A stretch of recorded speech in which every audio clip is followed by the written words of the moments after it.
Hello, hello. Whoever you are, say hello. We're doing some packing today.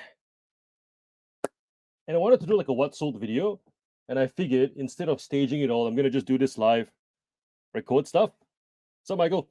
And yeah, just cut this thing into little shorts later. So that was kind of the idea. I don't know why I've been trying so hard to set up the camera and, to get different cinematic angles to get information out to you guys. When in reality, we can do this live, have some interaction, and then after that, I can still cut up the live anyways. So yeah, that's what we're doing now. Trying this process, see if it works, see if it gets me into a bit more of a flow of not having to do content and then eBay, kind of merge it all together. But yeah. What are you up to today, Michael? How's the laser printing coming along? Is now the season for laser printing? That's probably the question.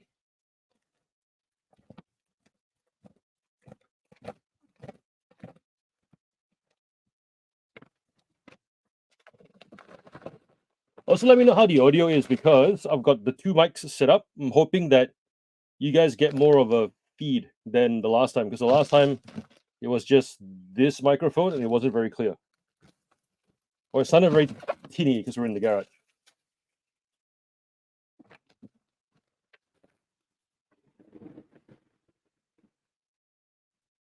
Everything is in season for laser science. Hey!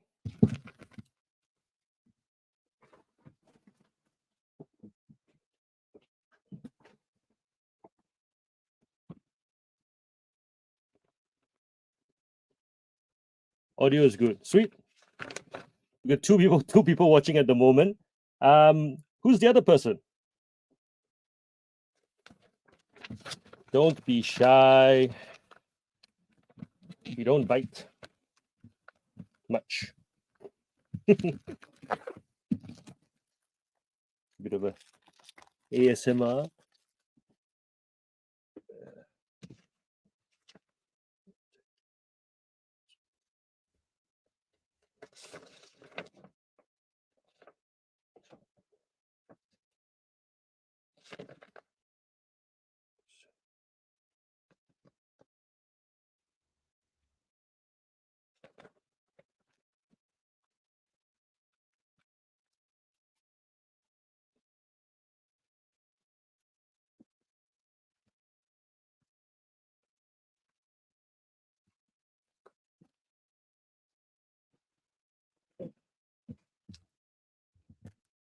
So first one that I found really interesting was most of you know that I've started like a thrifted clothing store, and purely for the fun because we've got the Discord community where we have the clothing channel, which is like a thread, and I'm constantly seeing things about clothing. And so I thought, will I actually be able to buy clothing that we can sell for profit? Not everybody does well. A lot of people end up buying a lot of clothing because there's plenty of clothing on, on in the op shops, and even if you go to wholesalers and get like big bales of clothing, you're not always going to get good stuff.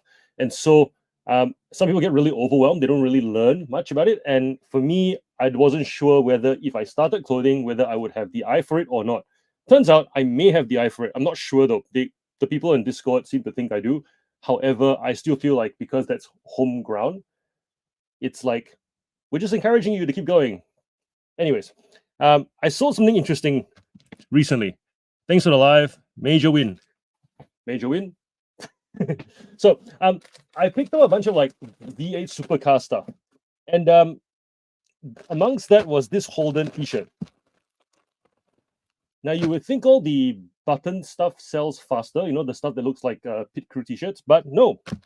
This one that apparently was made by Target, this sold for $15. But it's going to, you know what? I'm not even going to tell you guys. There's like 4 of you here. Take a guess where this is going to, which means not Australia. First of all, I didn't even know Holden existed until I came to Australia. But this is not going to Australia. It's going out of Australia. So there's 4 of you here. Any guesses who paid $15 plus $34.95 of international shipping for a second-hand made in Target polyester Holden t-shirt? I'll wait. And pack. Michael saying Thailand. Oh, Thailand. I can see the logic. Are we saying white guy living in Thailand misses his Holden tee, can't find one, buy one on eBay, gets it shipped there? And by that logic, potentially Bali too? Is that the logic? What's the logic? Are we just guessing places where white guys hang? Places where manly V8 6-liter 270 kilowatt Australian men hang. Anybody else want to have a guess? I'll let you guys know the answer when I'm done packing the parcel.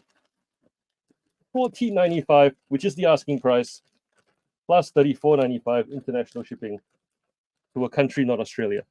Holden was being made in Thailand. Oh, I did not know that. And now I feel really bad for my comment.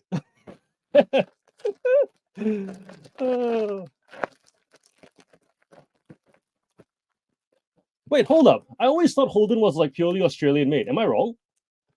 When you say made in Thailand, like the whole car was made in Thailand, I thought Holden was, there was like a plant in somewhere in Australia, and the whole reason why Holden, they stopped making or was it because the Commodore is made in Australia, but everything else is made in Thailand? Ooh. Somebody needs to educate me on this.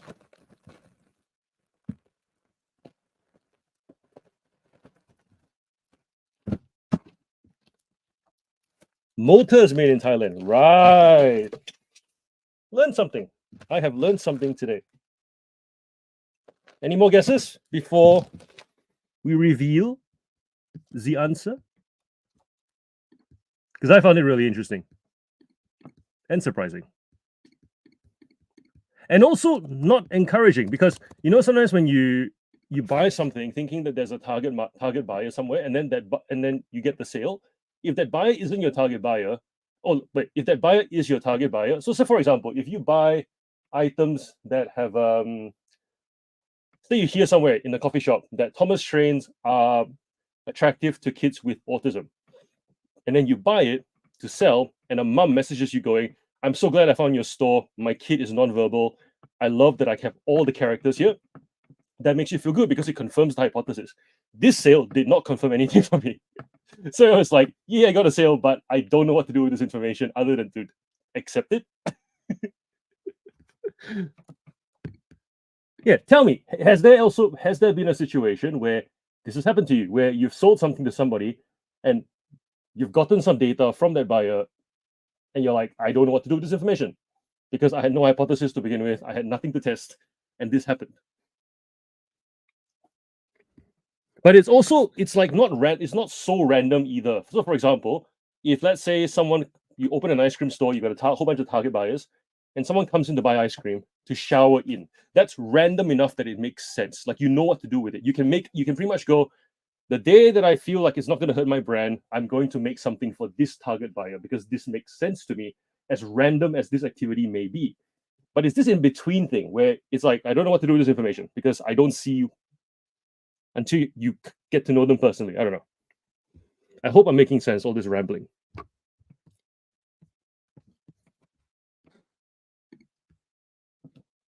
Switzerland. This is going to Switzerland. To somebody with a very Swiss name as well. So when I got it, I was like, okay. Thanks.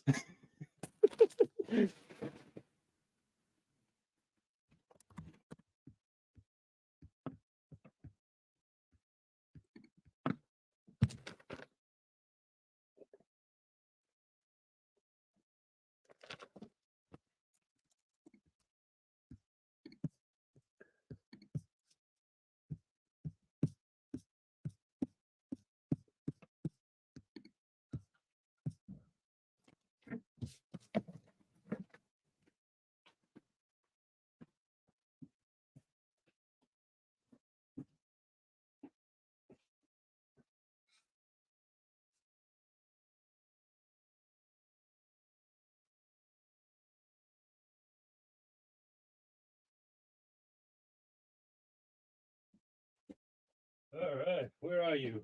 Next item.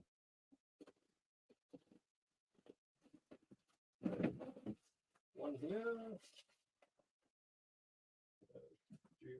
26.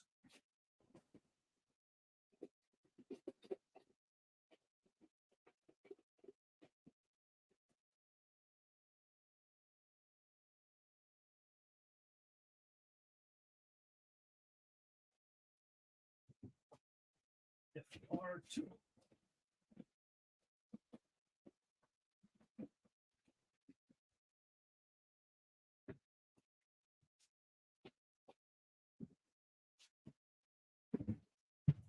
Z3.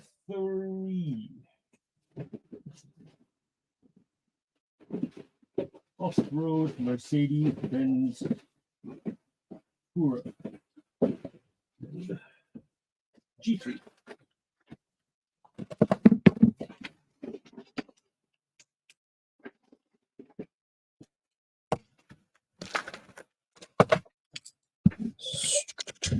So this buyer is him.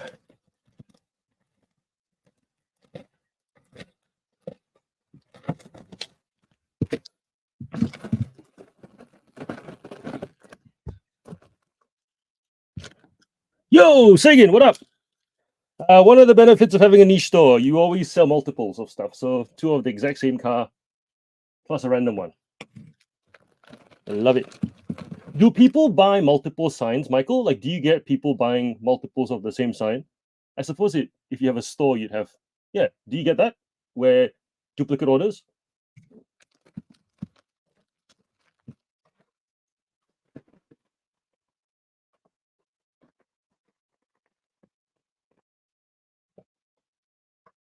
Hey, Sagan and Michael, we've got a 5-week challenge happening in Discord at the moment. Essentially, take the 90-day total up until this week. And then next Tuesday, we'll put in the new 90-day totals. Long story short, we're trying to work out how we progress week on week on week for 5 weeks. If that's beneficial to you and you'd like to join the party, join. The aim, we essentially attribute points for highest improvement week on week. So what you'll find is people who no one really gets the winner every single week, but it points out the peaks and troughs and it gives us a chance to talk about the same thing for 5 weeks and usually give us a lot of insight into all the other categories that everyone else plays in as well. Essentially normalizing a lot of the stuff that we don't talk about, like how when people will say my category is different from your category, how so? This gives numbers to support that conversation, which then gives us a sense of understanding, which is why I've got confidence to get into the clothing section without feeling like it needs to perform like my toys, because context. So, yep, join that challenge if you want to. We can have until Monday to input data before the fresh set needs to be put in on Tuesday night.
This is a bus, I guess, that goes on snow. I bought this in I bought this in a Vinnie's for $1, pretty much knowing that it'll go back overseas because nobody in Australia is going to buy this item. It's one of those Bruce. It's got the word Brewster on it. Columbia Ice Field. I'm guessing it's some sort of. There's no branding underneath, but it's got all the markings of the where all the pipes are supposed to go in the casting.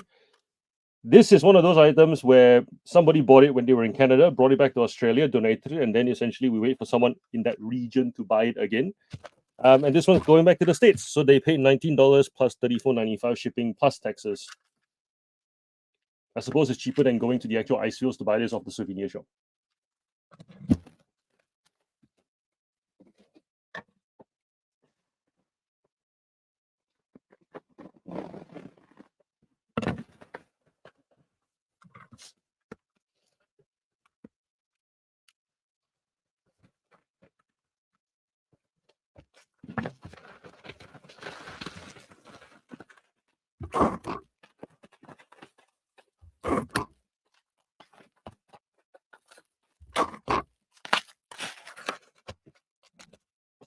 Might bolster it with some cardboard as well.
Nicola, what did you buy, Nicola? Nicola.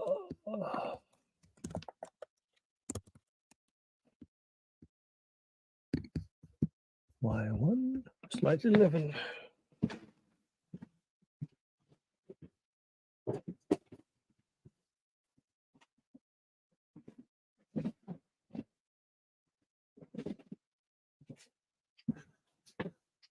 Swear today must be the day for things that buyers buy and pay more for the item, pay more for shipping than the item. This is Bell, take and play, die cast. Press a button here. This bit likes this. One of the lights lights up. Talks LR44 button batteries at the bottom. This all for $14.95 plus $34.95 shipping to the United Kingdom. And this is wooden derrick that sold for $69.95 plus $34.95 shipping to the Republic of Korea. As much as I like the amount of money that Wooden Train sell for new in box, I don't like how long they have to sit for in order for them to sell. Not because they are not in demand, but because there's so much in demand second hand, then so much supply of it second hand that for it to be brand new, it pretty much goes to this one. Actually, to me, this one goes to a collector, sits on the shelf. Around Christmas time, I go to cultures that enjoy giving nice glossy things for Christmas, like the UK, where you wait for that one thing for Christmas, or like the United States. During the year, very rarely do these wooden trains in packet go to those places. You tend to go to like Japan, Singapore, Hong Kong, Korea, where it's more of a collector market all year round rather than a special occasion buying kind of a culture. Unless I'm paying $5 for them in like a big collection that costs me. Well, this one came in a collection that I reckon I paid almost 10 grand for. Like I actually cleared out a cellar for this one, and a bunch of other things. The worked up about $5 a piece. I would not be paying $20, $30 for this just for it to sit and then double or triple my money. Just even though I know it will sell, because too unpredictable, and you can't guess when it's going to sell. It's this item will probably be a good comparison, which we'll cover in a bit.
All right, so most expensive item we've sold this week: Billie Eilish hoodie. This one we bought when Mel and Tom came around last year. Picked it up at a Savers for $14 because nobody knew what it was. I recognized the print and so thought I should pick it up. The thing about it that I find annoying when it comes to high-end fashion is that this is not the kind of graffiti this is not like the high-end graffiti that you normally see. This is very like what you see in a cheap flea market kind of graffiti. If you wanted a graffiti printed type of hoodie for $20, you'd go to it looked like this. But the thing you notice a lot of the times when you buy high-end stuff, limited edition stuff, is that the print always lines up. Like here, the word Billy across the hoodie that doesn't have a zip. There's no intention for it to line up, but they do it anyways because it's just the standard, I suppose. The toggles are like cheap shoelace toggles. The inside as well is this kind of weird, not high quality polyester, but polyester fleece thing, and 100% polyester made in the USA. This thing wasn't really worn because all the print is still intact. Freak City, Billie Eilish. Now, when we picked this up, I was not in a rush to sell it, more to list it, more because there was no reason to. She wasn't on tour. Listed it a month ago, but already knowing you'll either go to a collector that really wants it, who's willing to wait for more to show up. On Terapeak, there actually are not that many listed. And I'll try and do a screen share to kind of show you what we mean. La-di-da. Let's see. Which screen is that? All right. So we're looking Freak City Billie hoodie.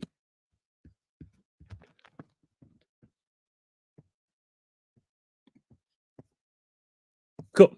So I was gonna make the reason for this live is because I was gonna make a video on this item, but I figured I'll just do it live and then I'll cut it up and make it a separate video.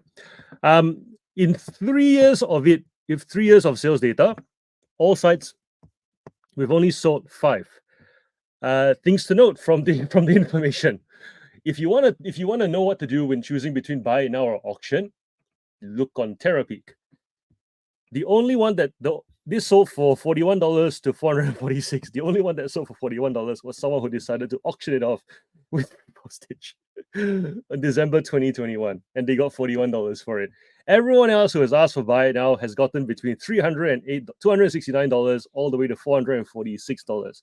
Granted, anywhere in the world. So I asked for $399.95.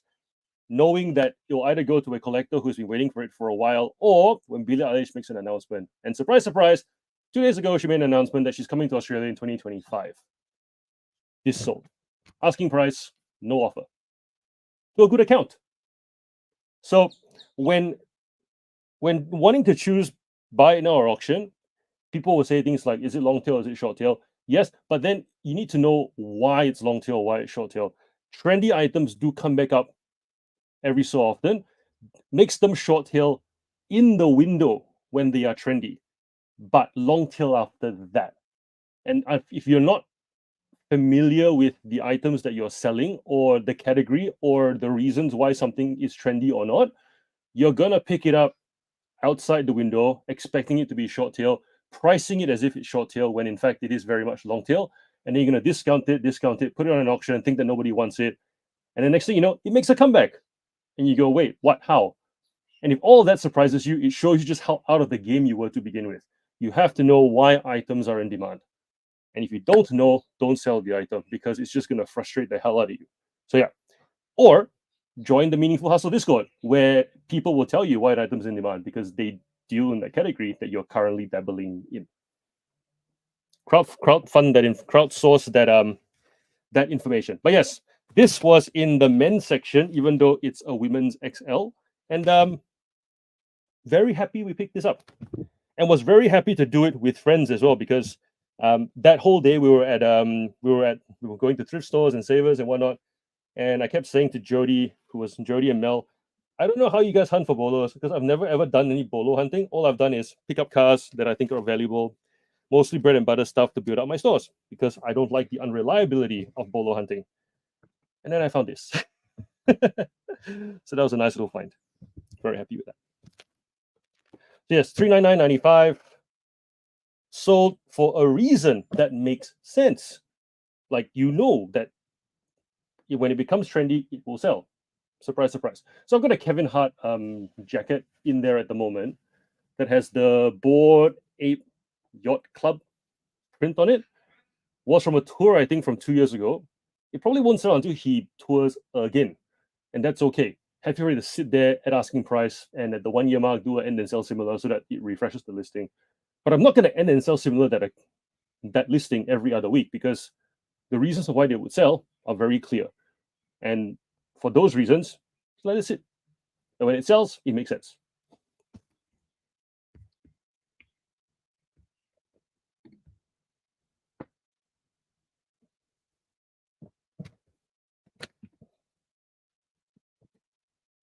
question is, does this fit in the box in this orientation, or should I make it a bit smaller?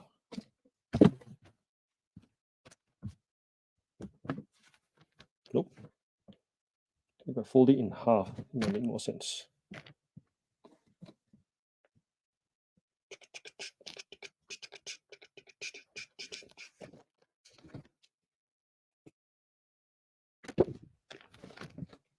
I wanted the top of the hoodie to show when you open the box.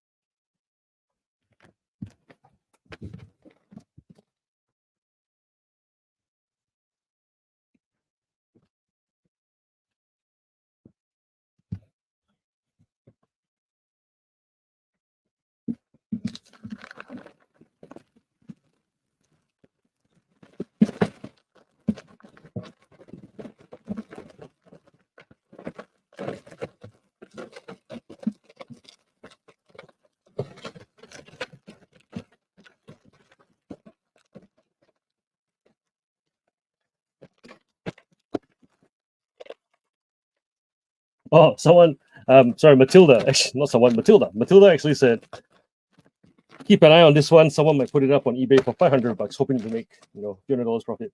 If they do, good for them. Also, if they list it, there's a good chance they haven't seen Terapeak yet, unless they know something about items being on trend that I don't know about. But for $14 to $399.95, I'm happy with that. Maybe I'll be salty if it sells for $1,000, but I doubt it'll sell for $1,000. I don't think this is one of those $1,000 type items.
Double XL made in the USA Harley Davidson shirt.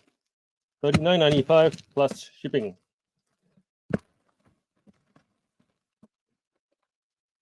I really like how easy clothing is. You photograph it, you take like 6 photos, maybe 8, put it in a bag, and pack and go. No bubble wrap needed, just cover it in the satchel.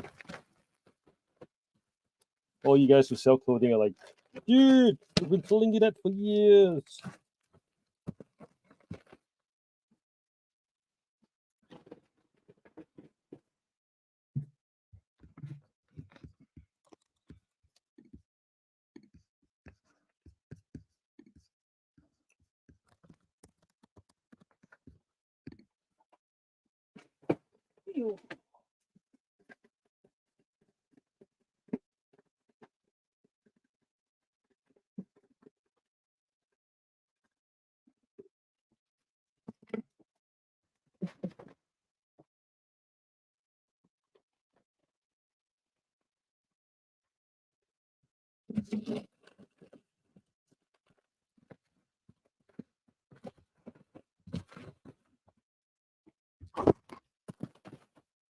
Wooden Annie and Clarabelle for $22.36 plus shipping. All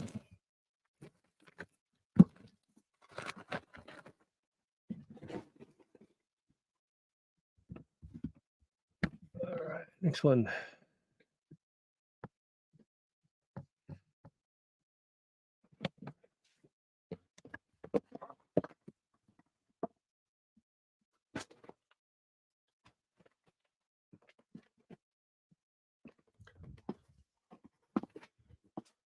03. 03. 03, 014.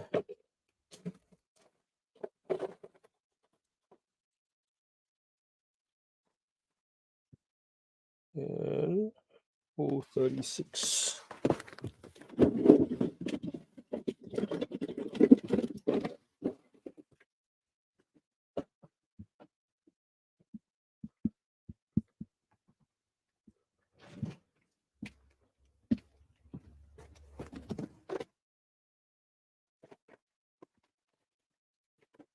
C1, 81,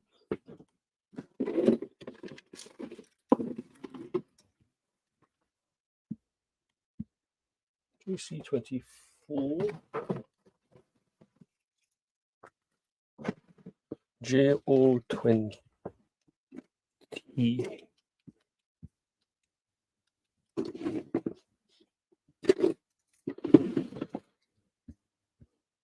Cool.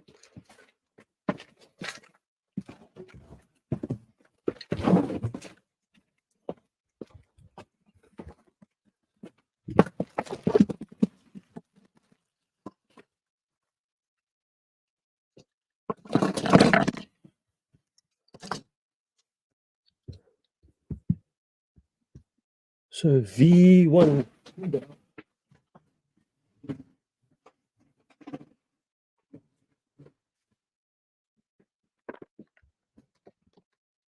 So this is Wooden Frida. Wooden Frida came from that same collection that cost the most 10K. $60 plus. $60 plus shipping locally this time.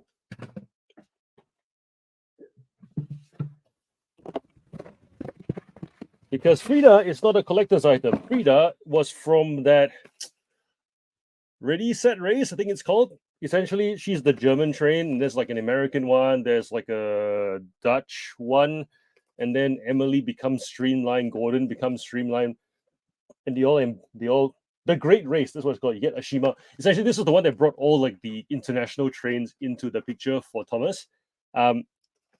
So this is more of a play item rather than a collector's item. It's also made from like the newer wood, so it's not glossy. It's this.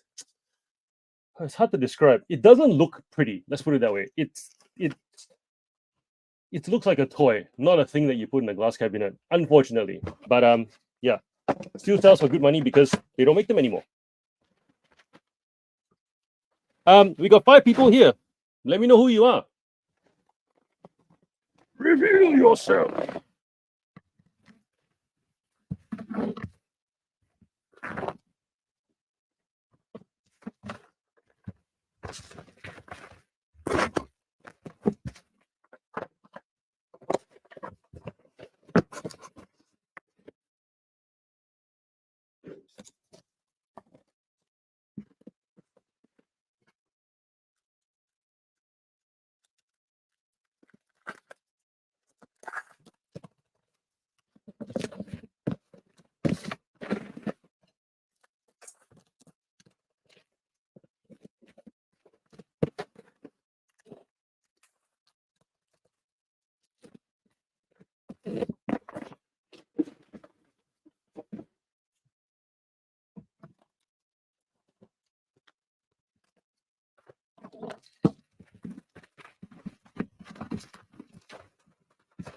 Hey, Lynn.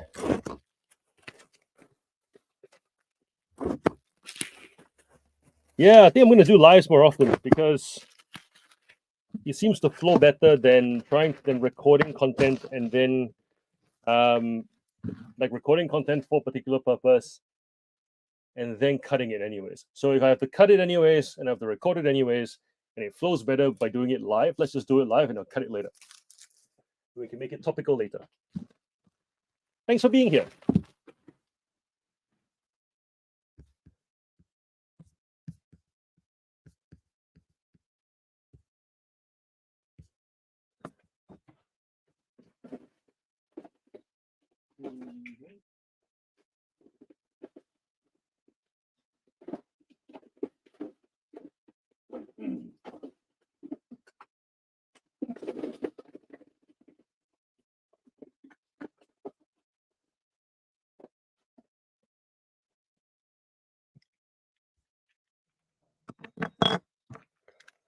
This is a Blaze monster truck. I'm not sure if you guys know what this is, but they go for good money. So this is $10 in a really scuffed kind of die-cast state.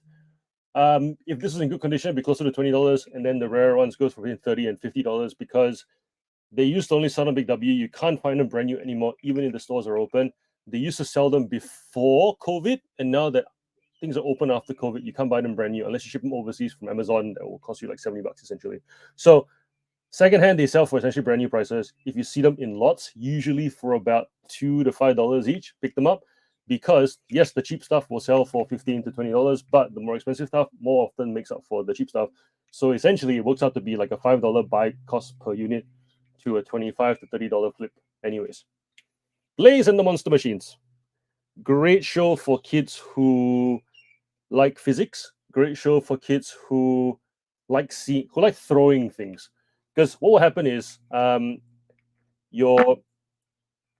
be like let's say there'll be a bunch of people running away from something, danger, and they're coming down the road, and suddenly the main character guy, I think his name is Ace, I might be wrong, he just looks at the screen and goes, "What should we do?" And then they kind of draw dotted line trajectories of how the monster trucks can create certain ramps to essentially make the problem go away.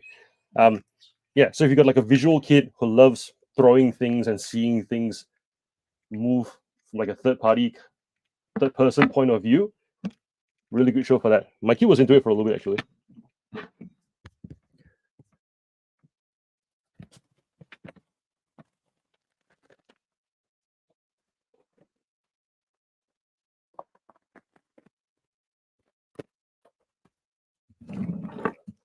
If I sound a bit nasally, I'm sorry. I've got a cold.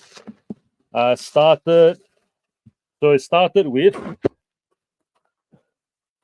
started with late nights for the last few months, then retail fest, then a flight delayed, then came back at 3 o'clock in the morning.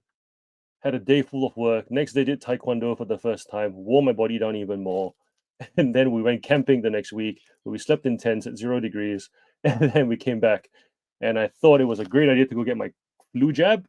And so my body is just like not ready to take the flu jab, but we did anyways. And so this is essentially me not coping with a flu jab because I'm run down. Ugh. I'm not complaining because life is good. Life is good.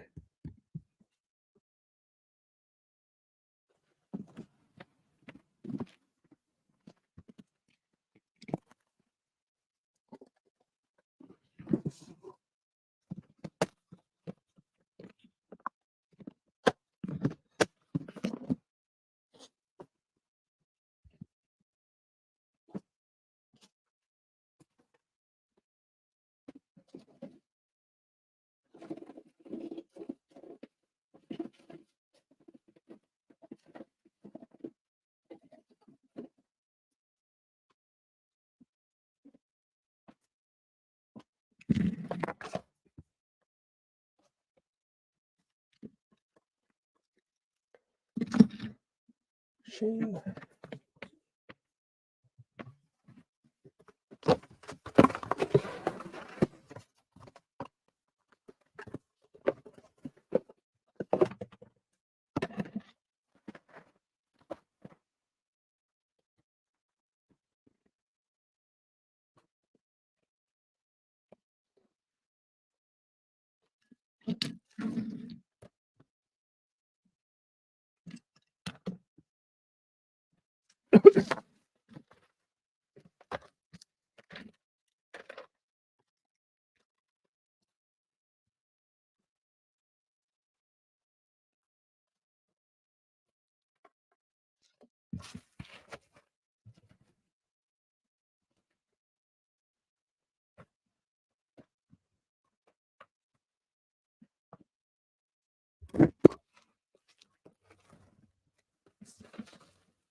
This is Talking Miss Fritter, and I feel like because we're doing show and tell, I must put batteries in to show it working. How embarrassing it would be if it doesn't work anymore. Which I suppose wouldn't be a bad thing because then we know not to send it.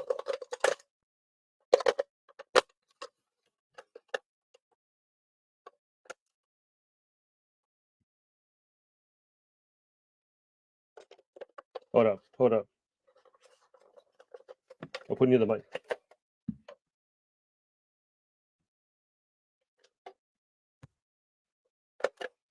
Can you hear that?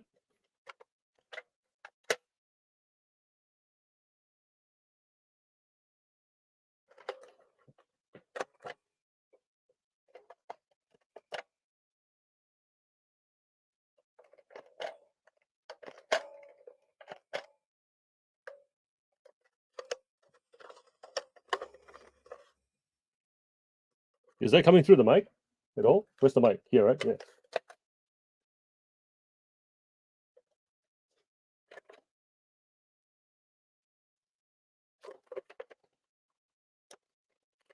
I guess it's not a bad thing. I don't want if you're a parent with a kid, you probably don't want your toys to be too loud. Imagine hearing that in another room. Or if your kid plays in the hallway and you're working in the study. But yeah, it's made of plastic. Miss Fritter is a very popular character amongst all the kids who watched Cars 3 because Thunder Hollow is where all the cars go bishy bashy in this like demolition derby thing. If you see this in the thrift shop, pick it up. It sells for $30 plus shipping.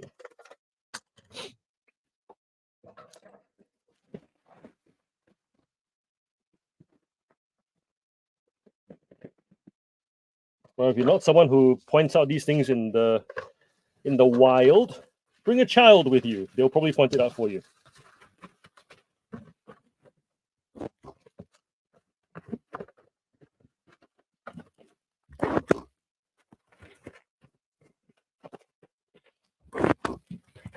And no, the horns do not resemble the devil. The horns are more about her being a bull. Because NASCAR, cowboys, rodeos, it's more buffalo horns than anything.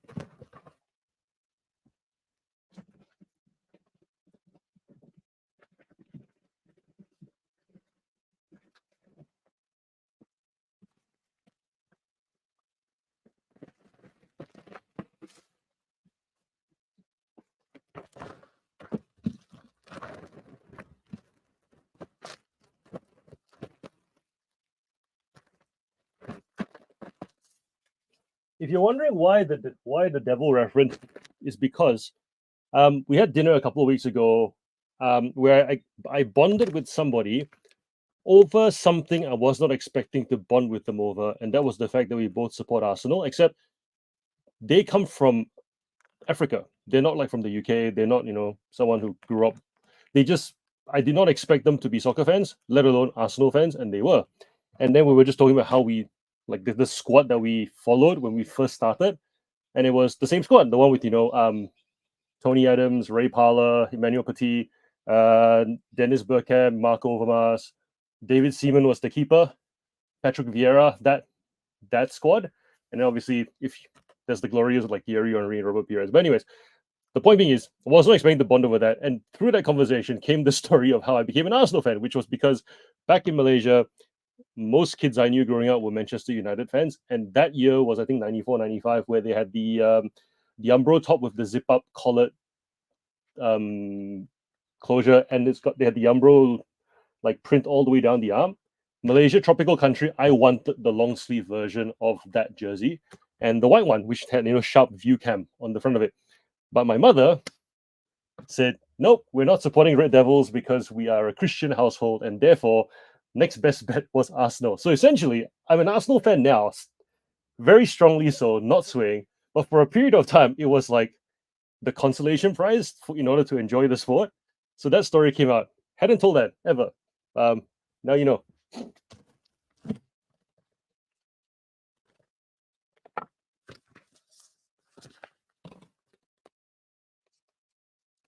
Oh, couldn't be a Liverpool fan either because Liverpool's jersey had Carlsberg on it, and my parents did not want me to be a alcohol billboard.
Yep.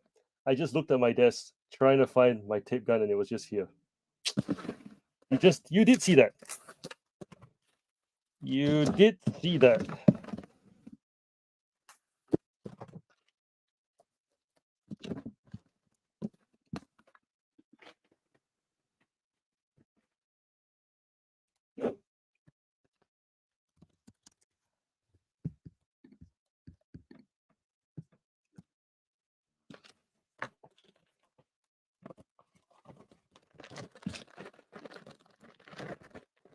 These are Transformers Combiner Force figurines. Essentially, they can act as individual robots or they combine like so. And once they combine, the hands pop out, the legs pop out. Ta-da! So this is Strong Arm, this is Optimus Prime, and together they become Prime Strong. If you see them in the thrift, pick them up because if you see one, you'll probably see another. They're not far away from each other. Or look around because they do come in a set. It's not like you have to buy them individually. And there are many variations of it too. And you can tell from the little knobby bit at the top, most Transformers have a very clean closure. Once you close it up into a vehicle form, all the panels resemble a real car. But of course, these ones, they need to combine. And so you'll see these little bug pincer type mouth looking things on them. That's an indication that it's this Combiner 4 series. If you see one, look out for the other one. And you'll notice that whilst they kind of color match with the blue being the same blue, the white and red don't. So if you're looking at them thinking the other half must be the same color, that's not the case. There's like one with Sideswipe and Bumblebee. They call it Side B because Bumble Swipe sounds weird. That one is like red and yellow. Like there is no tying color on those ones as well. But yeah, if you see one, go dig around. You might see the other one too. And if you do, they sell for $20 for shipping.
These are 132 scale, I think.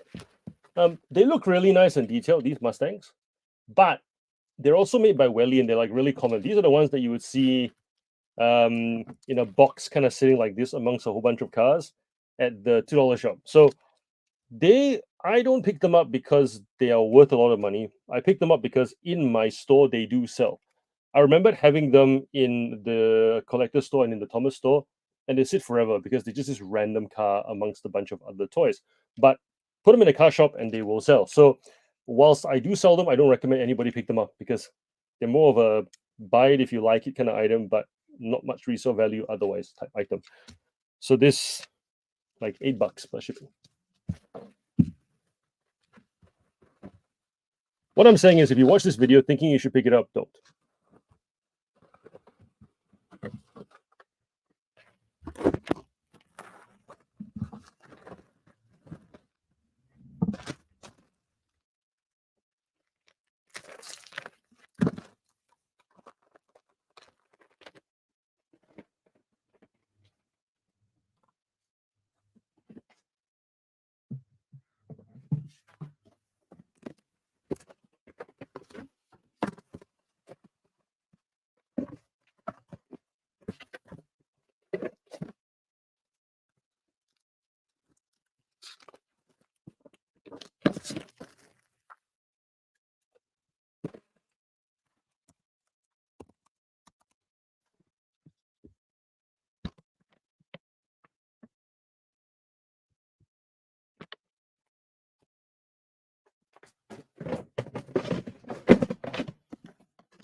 This Matchbox collection has been a revelation for me. Not because I didn't know they'd sell, but I didn't realize they'd sell that quickly. Because usually with new in-box items, I just expect them to sit for a bit.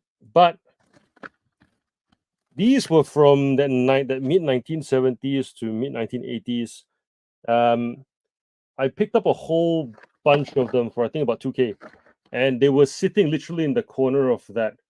There's a YouTube short on the channel that kind of dates this haul, and they said that for a while because I was like, yeah, I'll list all the stuff that will sell faster than this. But no, I listed most of them starting from when I just got back from my Malaysia trip, and it was 3 times what's in here, and all I have left is literally this with gaps. So we've sold through about 2/3 of it in 2-ish months. So that's been pretty amazing.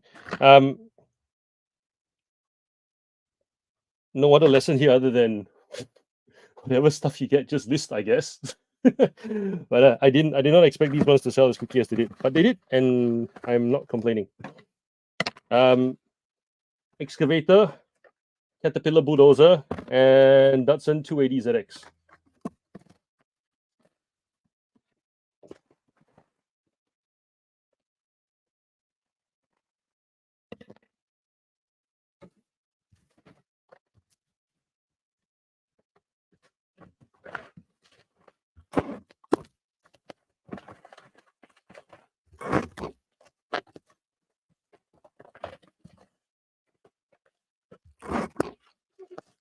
This collection, we averaged out about $5 a box, and these are selling for 29, 29, and 24.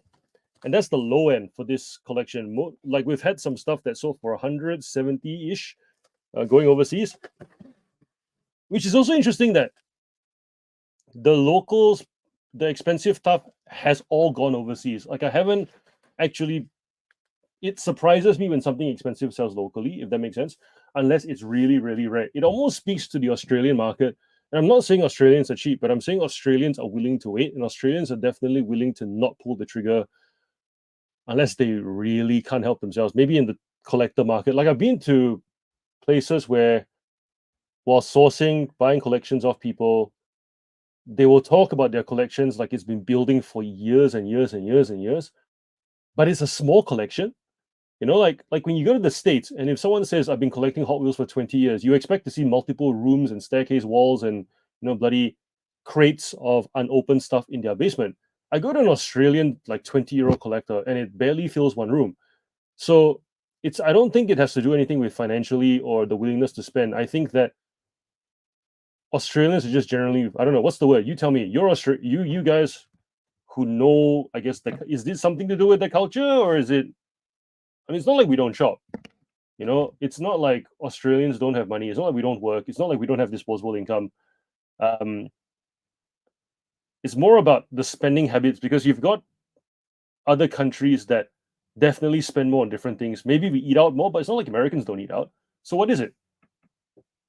Let me know. What's the thing that you think is it that makes this observation happen?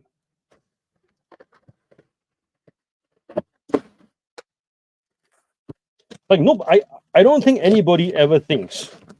So when I pick up something and I look on Terapeak and I see the range of pricing, the first comment I get regarding pricing with Terapeak is, when I sort by Australia, there's not many sold, so the sell-through must be low. When I go to all sites, I see way more sales. Of course, that makes sense, right? It's international, but the pricing is all over the place, and I don't know how to account for shipping. Pick a high number. Why? Because they are willing to pay for it. And I notice with my items, I'm constantly pricing up for the international buyer, and I'm more than happy to ignore the Australian buyer, because I almost now know the Australian buyer is a slower buyer anyways. So I will get the higher price from the overseas buyer and not even see an offer from the local buyer. Here's an example. Just 2 days ago, I picked up a red car that I normally sell for like 60, 70 bucks. I was listing it late at night, and I noticed in my send offers the next day to send an offer. And then I clicked on the listing. I had accidentally listed it for $14.95 because I sold similar off another listing. And did not buy it. $60, $70 car, mistakenly listed at $14.95 plus $9.95 shipping, or $34.95 if you live internationally, did not buy it. Of course, I corrected the price, and it's going to go overseas at this point. But you know what I mean? Like that stuff blows my mind that it happens. But I feel like it's a very Australian market thing. So yeah, I don't know what it is. And to me, it kind of counteracts the argument that you see on Facebook groups where someone will say, "I've had all these items listed. They're great items. They're priced competitively. Why isn't it moving?" And then people will comment, "It must be your pricing." Clearly not. $70 car, $14.95 mistakenly listed. I am prepared to honor that sale if the person actually bought it, but they didn't.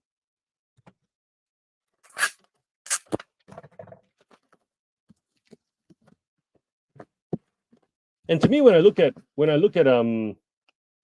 my store, before, this is how my brain works. I'm trying to figure out all the different reasons why it didn't sell, right? If you look at my store, the only reason why you would see that item listed is because you either saved my store, which means you are a Hot Wheels buyer, or you have a saved search for that particular item. If you have a saved search for that item and there's only like 5 of them listed and they're all in the 50s and you see one for $14.95, you buy. So it's clearly not that buyer, the saved store buyer, right? But like still, $14.95 if you're a collector of Hot Wheels cars and it's a really nice car, it's like a mint in condition red car. Yeah, anyways.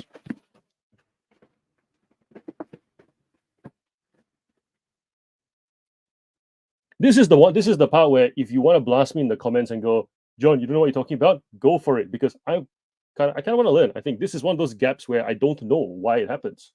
And I find it really bizarre that it does happen.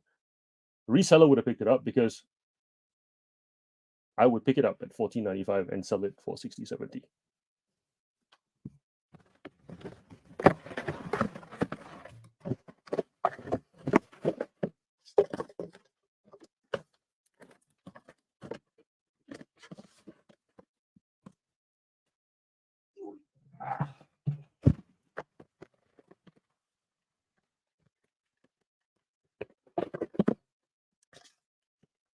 Yeah, I doubt anybody overseas is saying, I'm going to price up for the Australian market. I do hear though people saying, in the I guess overseas Facebook groups, things like, listed, someone in Australia will want it, but I never ever heard someone say price it up for the Australian market. Do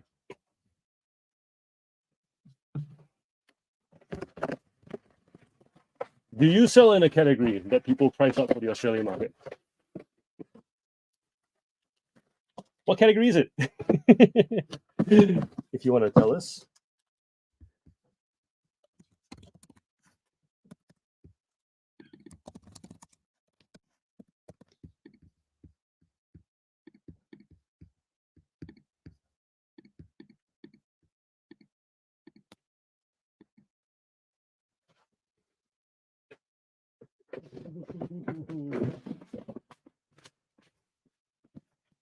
Wheels of the bus go round and round, round and round, round and round. Wheels of the bus go round and round, round and round, round and round.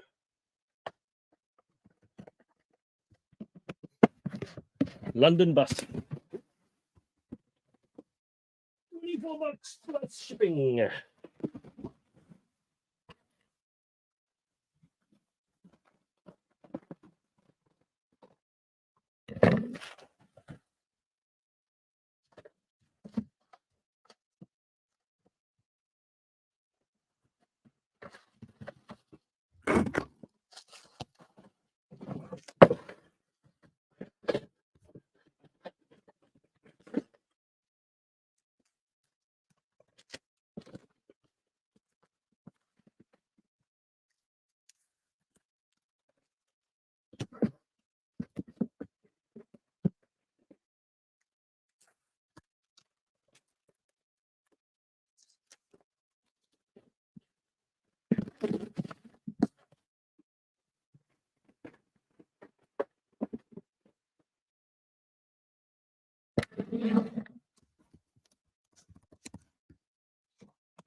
Land Rover.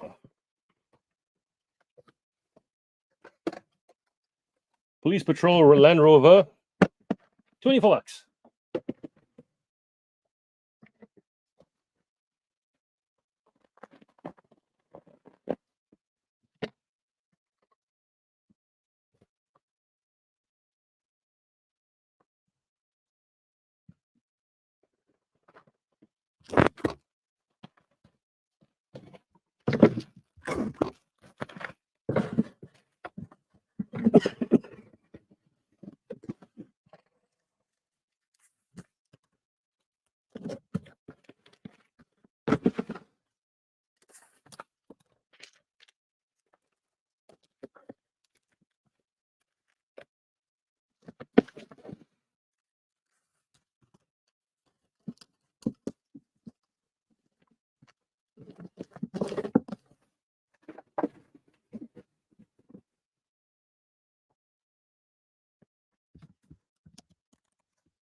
All right.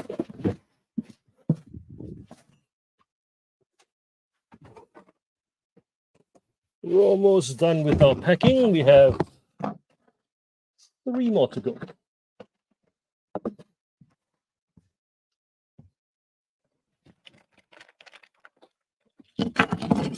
One, two, three, 4, 5, 6, 7, 8.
This is called the scenic route. It's not.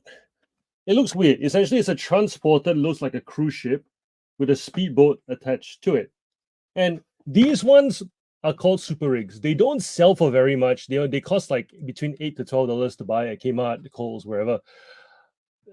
I've worked out that they only sell for good money. This one sold for 29, I think. Hold up, let me check. What did I ask for it?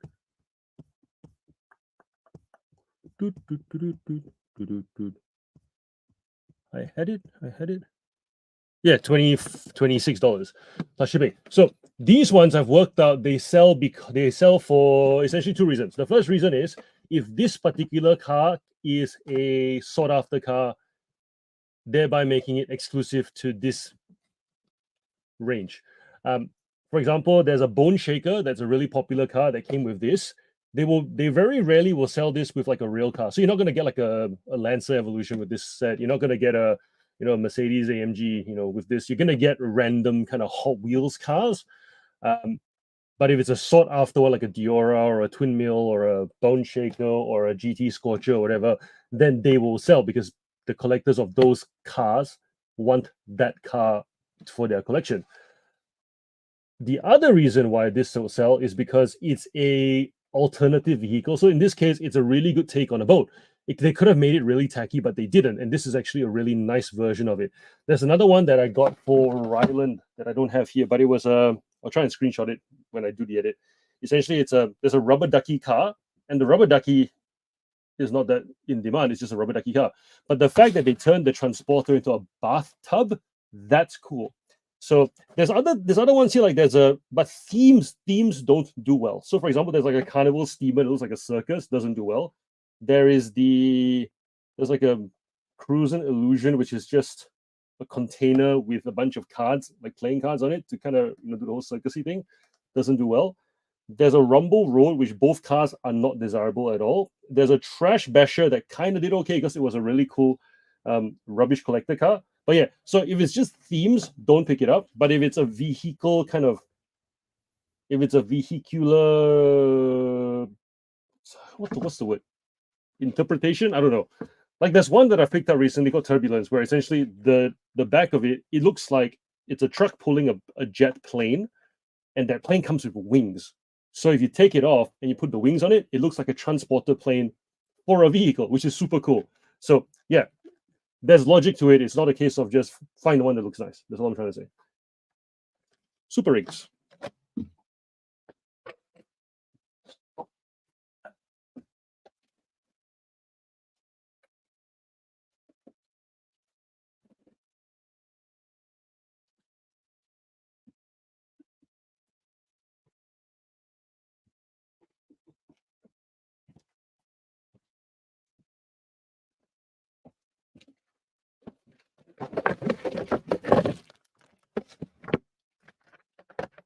No!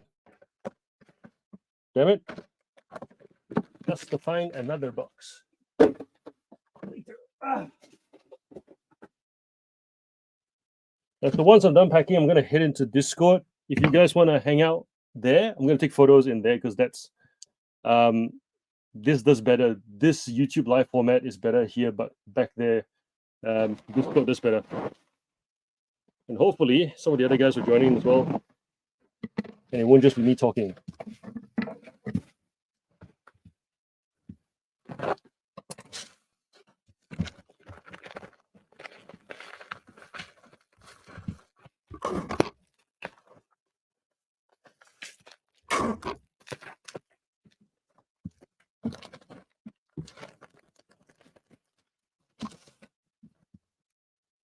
Seven people here. If you haven't said hello, say hello.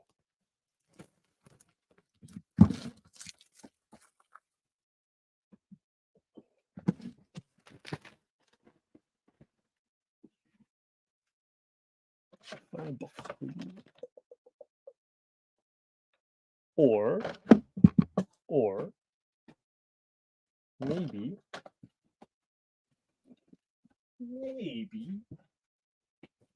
we put you in a poly bag with some cardboard.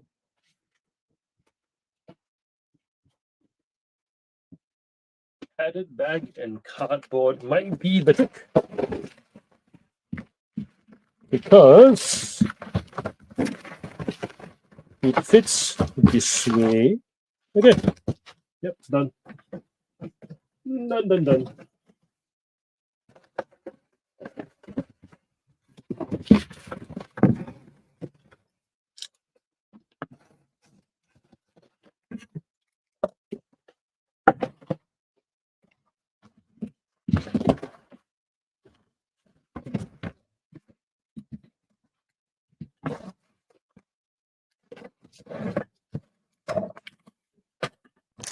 Hey, major win. Hello again.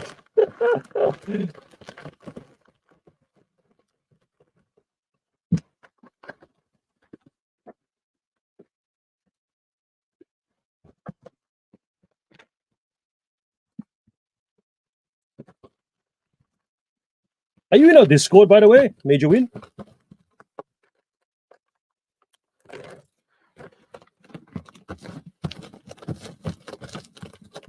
Which, if you are not, why not?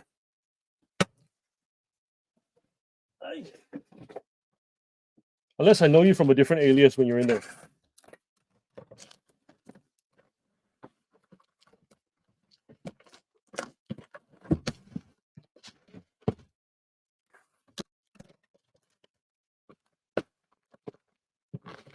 Yeah, join. Do you have a link for it? If you click on the description, no, won't be a channel. There should be a link. Click on that link and join our Discord.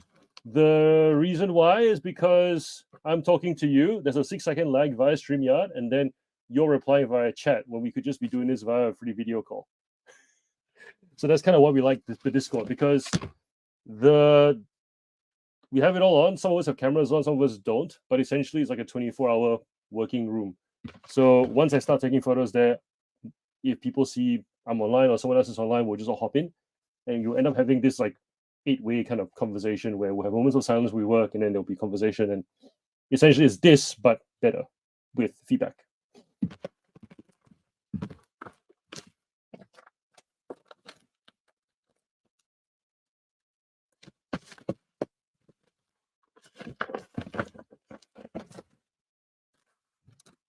I don't trust that the bag won't get snagged.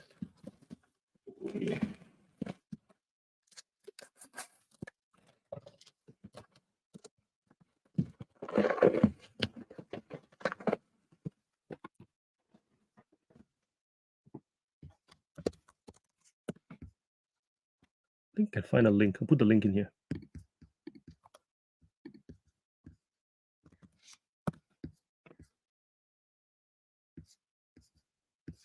Cool. Have a good night.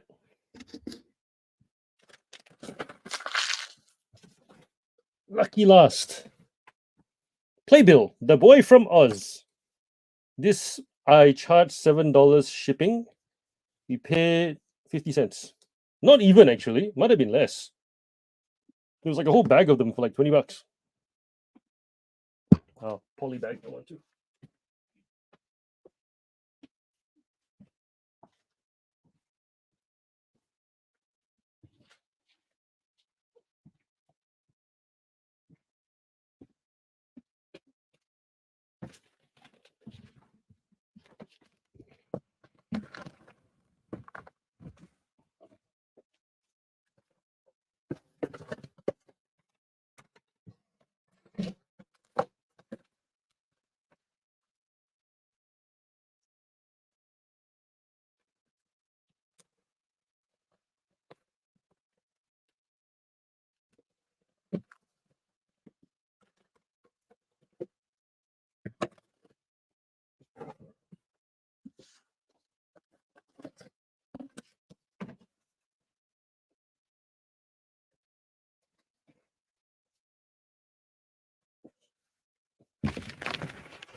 Large letter.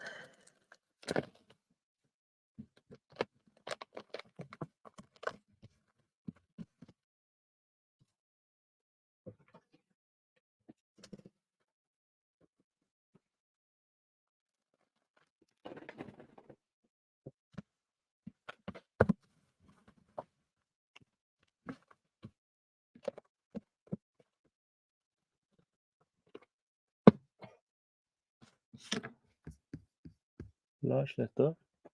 2. Ooh. 2.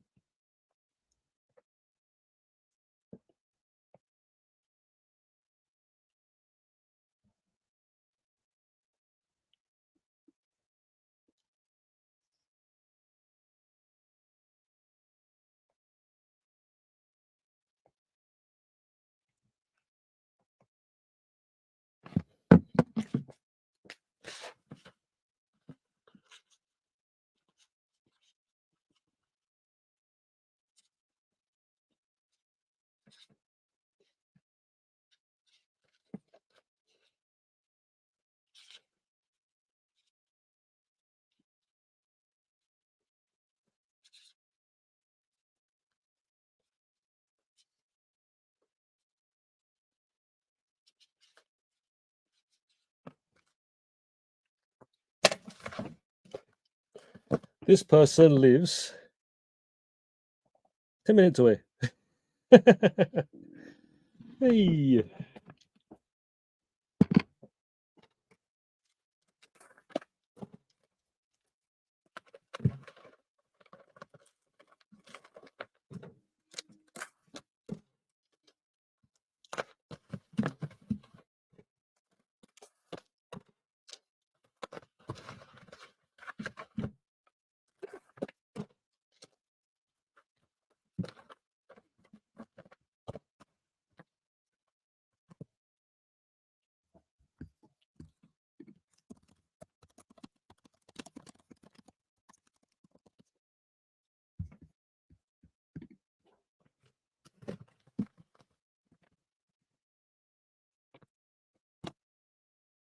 $155. Ayah.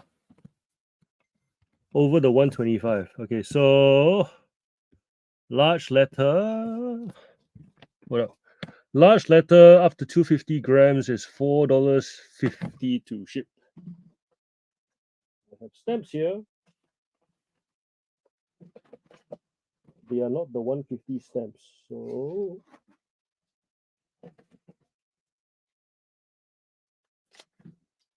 So $4.50. So we have $1.10, another $1.10, another $1.10, another $1.10. I think she gave me a sheet of some sort to cut.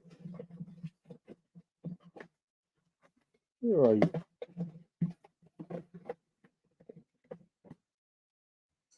Yep, for 10 cents.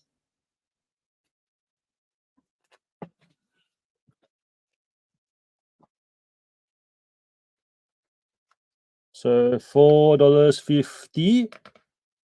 1, 2, 3, 4, 40, 50. Done. We'll just tape you down for good measure. That's that.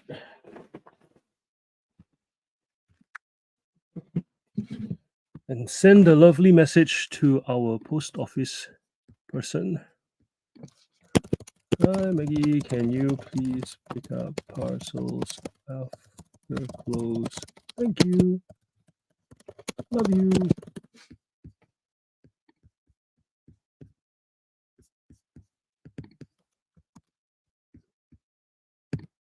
Cool. That's done. Thanks for keeping me company, keeping you company, keeping me company, keeping you company. Gonna head into Discord now to do some photos. If you want to join me, you can join our 5-week challenge as well because it's worth it. Yeah. Till next time. Bye.